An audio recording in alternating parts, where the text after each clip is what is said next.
Greetings, everyone. I can't believe we're almost a third of the way through the 33 principles. And as we go through these, I'm glad you're communicating and asking questions and being inquisitive, because, hey, we all can learn. You know, even the teacher learns. So as we go through these, I've had some questions and things about force. I know that's kind of an abstract term, force. And we're going to go into force even more today. And that's so I didn't want to answer those questions directly, because maybe this will clear things up. And as we go through these, if you do have questions, please, let's communicate. That's what it's all about. Interaction. It's fun. It's, even if you don't agree, that's okay too. We can agree to disagree. So as we go through these, I'm glad you're listening and learning. And as we're going on, we're on principle number 10 now. Wow, like I say, about a third of the way through. So principle number 10 states, the function of force. The function of force is to unite intelligence and matter. In principle number 11, the character of universal forces.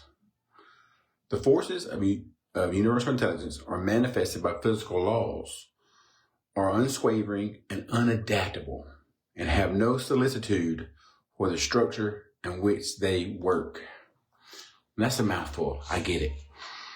It can be confusing, and that's why we're going to put some clarity here, okay? So as we think about force, as stated before in principle number 9, as we talked about last week, is, pardon me, go back. Principle number 8.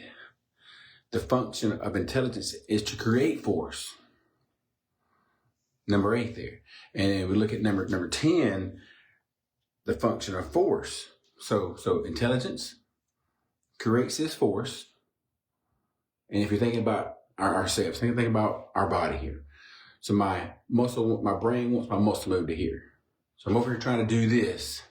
And without that force, this will not move. So the brain, that your innate intelligence creates that force, and it makes it move.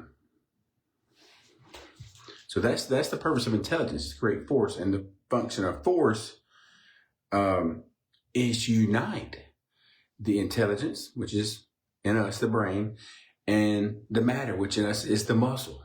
But we'll go broader than that, okay? And even think about plants or even metal, something inorganic.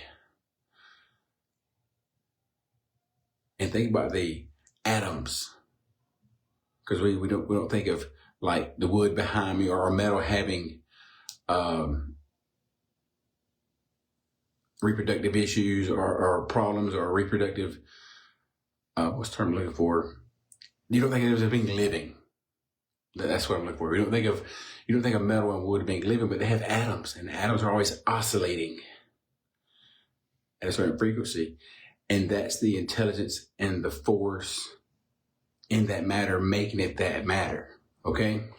So we go back to principle number 10 though. Principle number 10, the function of force. The function of force is to unite matter and intelligence. So as we said before, the universal intelligence. Just think universal. Just think of the metal. There's a universal intelligence making metal. And so that intelligence is creating this force to move those atoms in a specific way to create the frequency, so you just see that as that matter. So intelligence is created, force acting on matter, making it that. When we think of living things, you can think of the living thing. You think of non-living things like wood, metal, plastic, whatever. There's still intelligence in that. Without that intelligence, it wouldn't be that.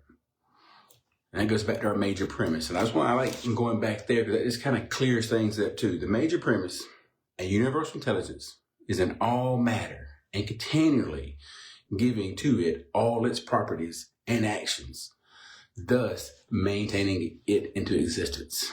So hopefully that clears that up about force. I know force can be an abstract term, we can think of, okay, there's an intelligence. We can kind of visualize that a little easier.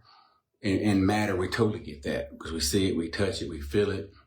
So, but the function of force is to unite the two. And without that, you wouldn't have you, me, anything in the universe wouldn't be there without that intelligence creating that force. And then number 11, we're going to go back there and talk about that a little bit. The character of universal forces, the force of universal intelligence are manifested by physical laws, are unswavering and unadapted, and have no solicitude for the structure in which they work. Meaning, they can be destructive, not always creative. You're thinking of universal intelligence acting on something. It can be destructive. So an example of that is, say, lightning. Lightning is a universal force. If it's a tree, it doesn't matter what the tree wants, what the tree needs. Guess what? It's probably going to tear that tree up pretty good. It's going to put a force into it, and it probably can't withstand it. Probably not going to survive it. That's a universal force acting on matter that's unadaptive and unserving to that tree. And another way of looking at that is, say you go to the beach and you lay out in the sun, fall asleep. You lay there and you get sunburned. Those sun rays, the universal force, have no solicitude to your skin. They don't care if it's too much. They don't care. It's going to put force into your skin, and it's not going to be pretty. You're going to be red. You're going to be hurting. I get it. It's not, but I've been there, done that. But when you think about it that way, I hope it's easier to think about this abstract concept called force and how the principles here, I couldn't imagine. I just can't imagine coming up with these. I mean, it's harder for me to understand them sometimes and even explain them. That's why I'm doing this here, to help you understand chiropractic more, and also to help me be able to explain these better. So, but just know that force it's not force like you see on Star Wars. Okay, it's just a force that's created by intelligence acting on matter, giving it its properties. So, be blessed, be awesome. And if you're having some issues with your health, with your life, because it all matters to our life, right? If it wasn't an issue that affected our life, we wouldn't even think about it. But if you're having some issues and you want to know if chiropractic can help, go to our website, westpointgachiropractor.com, and space about it next to my picture where it says learn how, enter your email address. I'm then going to send you specific information on how to help you get your life back without drugs and without surgery. And while you're on the website there, there's other articles on there. You'll find blog articles, you'll find other videos. I know we're talking about more the principles of chiropractic and in these series here, but there's other videos on there that are more direct and to the point of how we help certain things. So please go there, do that if that's you. Or hey, for someone that you know and they're looking for a different way of thinking about health, send them to our website. Tell them sharing is caring. Or hey, if you'd rather talk to somebody, I get it. I'm a talker too, as you can see here. Call us, 706-645-1033. Or if you want to come by and assist, 1106 3rd Avenue, West Point, Georgia. Either way, we're here for you.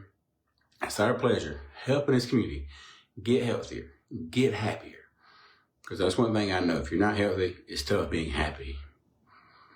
We want to help this community become healthier and happier. So I'm Dr. Jones, West Point Family Chiropractic, and it's our pleasure speaking and talking about the principles of chiropractic care. I'm Dr. Brenton Jones, and I will see you real soon.